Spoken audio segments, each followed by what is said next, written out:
Hello everyone, welcome to US Report's YouTube channel. Today we have an update on the situation in the Donbas region of Ukraine.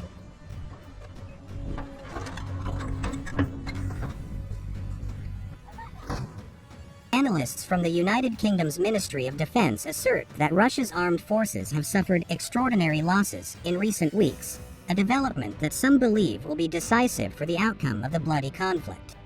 Both sides have suffered heavy losses, with Russia reportedly having difficulty generating and deploying reserve units to the front.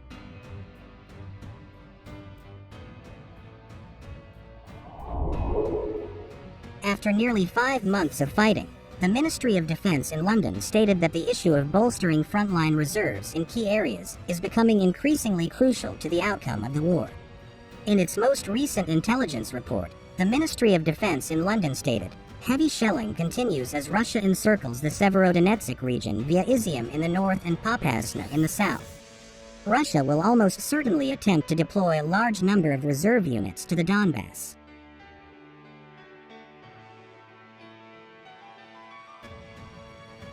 Recent figures from the Donetsk People's Republic, which is supported by Vladimir Putin, indicating that the region has suffered extraordinary setbacks, losing up to 55% of its original force.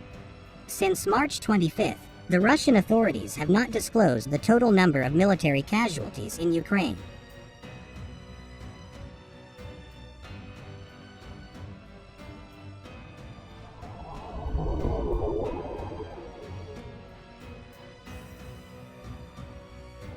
However, the self-proclaimed Donetsk People's Republic, DPR, releases casualty statistics for DPR forces.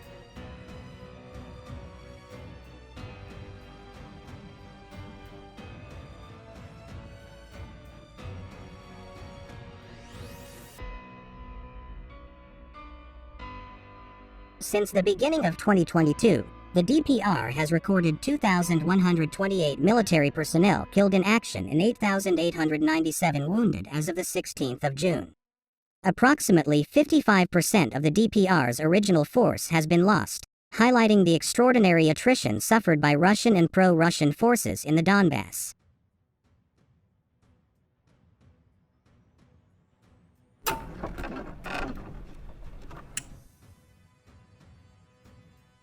There is a high likelihood that DPR forces are armed with obsolete weapons and equipment.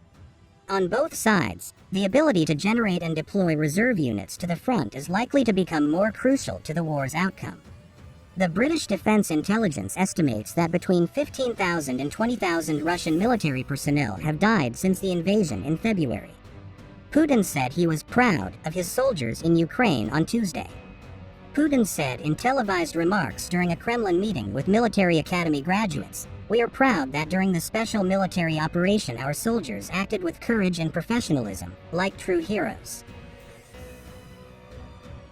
Referring to the sanctions imposed by the West on Russia for its intervention in Ukraine, he stated, "They will be overcome." And he promised that the new intercontinental ballistic missile Sarmat would be operational by the end of the year in the face of new threats and risks.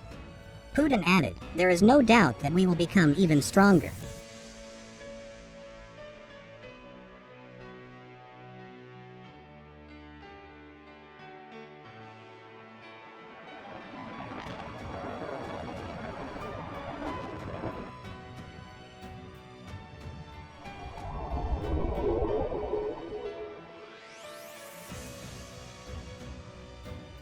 President Volodymyr Zelensky acknowledged his army's progress in a Tuesday address, but he urged foreign leaders to expedite arms shipments to the most heavily contested areas. Since Russia's annexation of Crimea in early 2014, separatists backed by Russia have been fighting the Ukrainian military in the Donbas provinces of Luhansk and Donetsk. He stated, "Thanks to tactical maneuvers, the Ukrainian army is bolstering its defenses in the Luhansk region. This is the most difficult spot. Additionally, the occupiers are pressing hard in the direction of Donetsk. And just as actively as we fight for a positive decision by the European Union regarding Ukraine's candidate status, we fight every day for modern weapons for our nation. We do not take a single day off."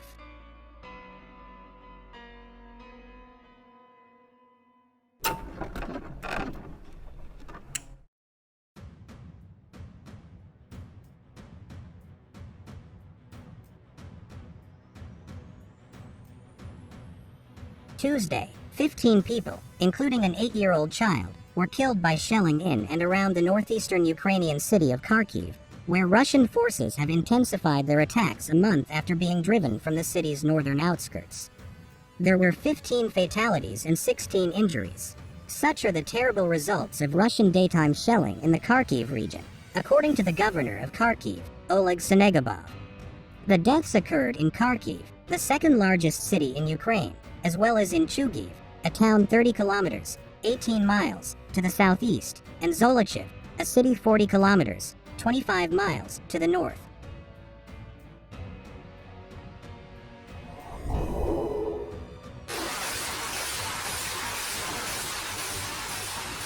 The war in Ukraine has entered a new and more difficult phase.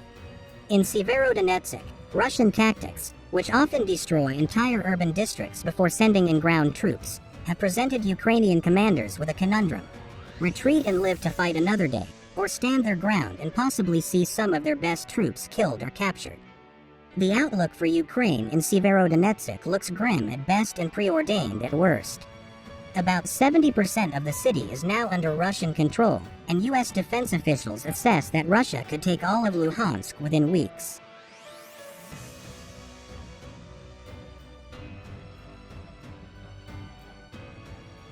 Volodymyr Zelensky and his advisors seem to believe that with enough time, heavy weaponry, economic aid, and political commitment from Ukraine's Western partners, its army can turn the tide and nullify the Russian military's recent gains.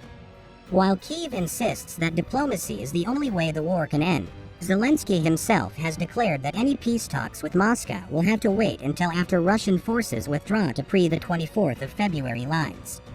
Yet at a time when Russia has captured as much as a fifth of Ukraine's territory, Zelensky's stance may become less and less tenable. Russian forces will not voluntarily vacate territory they have captured at such great cost simply to begin a negotiation on ending the war, not least because Putin now sees the momentum favoring his forces. In fact, the Kremlin seems to be digging in for a long-term presence. In parts of Russian-occupied territory, like the Kherson Oblast, rumors of a referendum incorporating the area into Russia are prevalent. In the cities of Kherson and Melitopol, Russian passports are being handed out to residents, hardly a sign that Russia is thinking about pulling out.